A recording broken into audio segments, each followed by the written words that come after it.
ഇന്നെന്താണ് അവർ ഇത്രയും താമസിക്കുന്നത്? അവർ വരുമ്പോ വരട്ടെ, നീ അകത്ത് പോയിരുന്നു വായിച്ചു.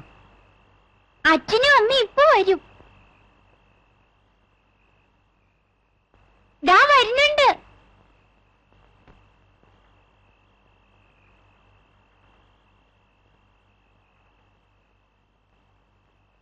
ആച്ചിയുടെ അമ്മയും അച്ഛനും വേണമെന്ന് വിചാരിച്ച് ഇവള് കാത്തു നിൽക്കുകയാണ്.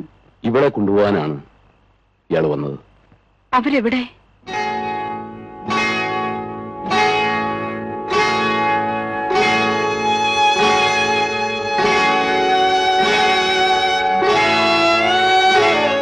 കല്ലുമടയിൽ ഒരു അപകടം ഉണ്ടായി. എന്നിട്ട് പറയാം.